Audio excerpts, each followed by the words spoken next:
lawyer was humiliated and fined $5,000 after he blindly trusted ChatGPT. The lawyer claimed he was duped by ChatGPT.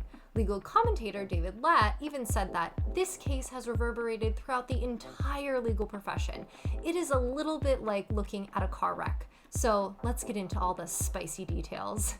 This whole debacle stems from a lawsuit filed last year claiming that a passenger was injured by a metal serving cart during a flight back in 2019.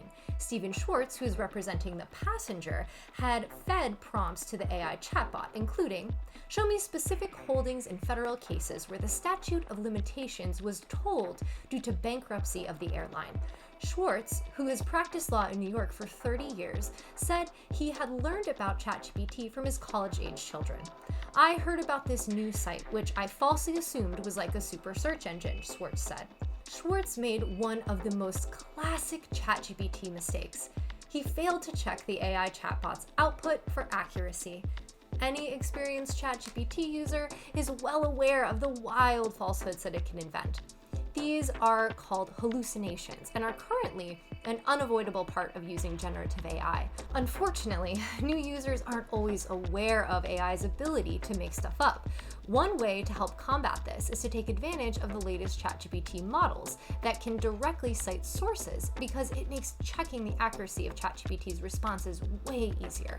Now, maybe if Schwartz had admitted his mistake and come clean about using ChatGPT immediately, you wouldn't even be watching this video because this story wouldn't have made the news. But that's not what happened. Oh no. It seems that the lawyer started to panic a bit when he sensed that he might be caught. Here's the play-by-play.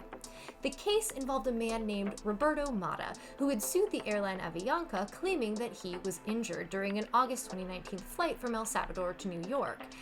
Avianca asked to dismiss the lawsuit because the statute of limitations had expired. Mata's lawyers responded with a 10-page brief citing more than half a dozen court decisions, with names like Martinez v. Delta Airlines, Zuckerman versus Korean Airlines, and Vargas versus China Southern Airlines.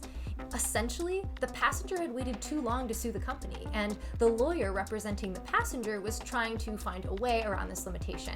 The lawyer claimed to have found 6 previous court decisions that supported their client's ability to sue beyond that statute of limitation. In early April, the judge overseeing the case asked the lawyers to provide the full text of the bogus cases that were fully made up by ChatGPT, since no one had been able to locate them.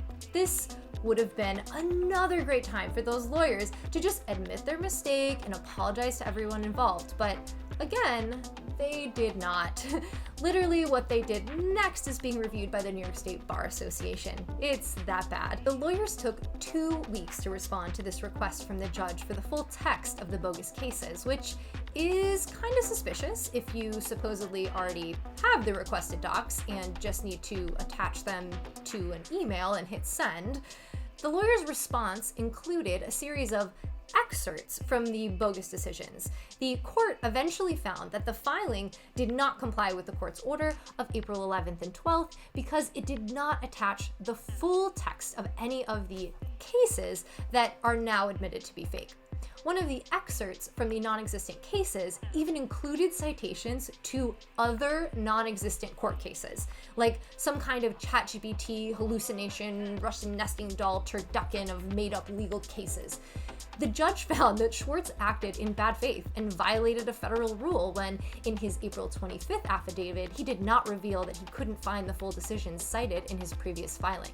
Poor and sloppy research would merely have been objectively unreasonable, but Mr. Schwartz was aware of the facts that alerted him to the high probability that Vargas and Zuckerman did not exist, and consciously avoided confirming that fact, the judge wrote.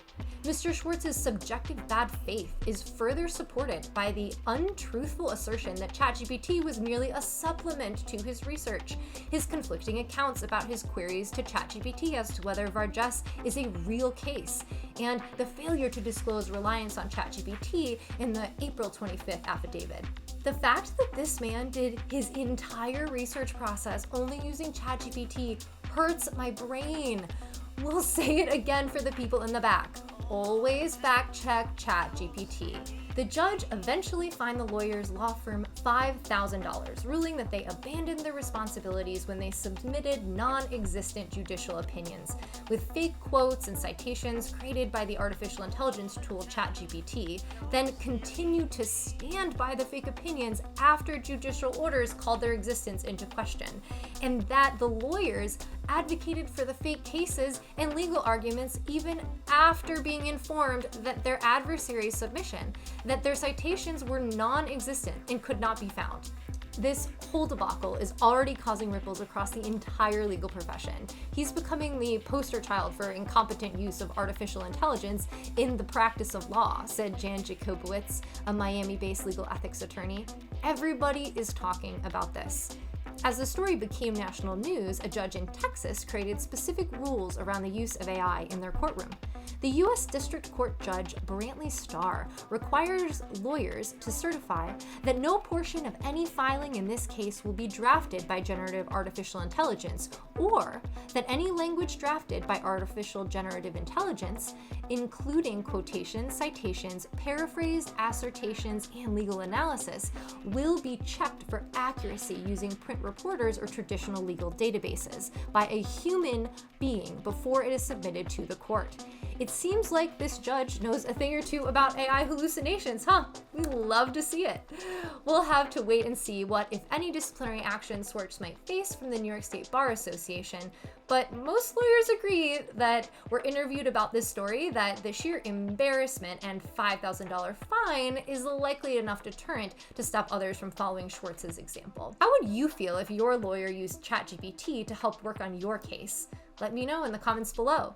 Give this video a like if you liked it and subscribe if you haven't already. Thanks for watching.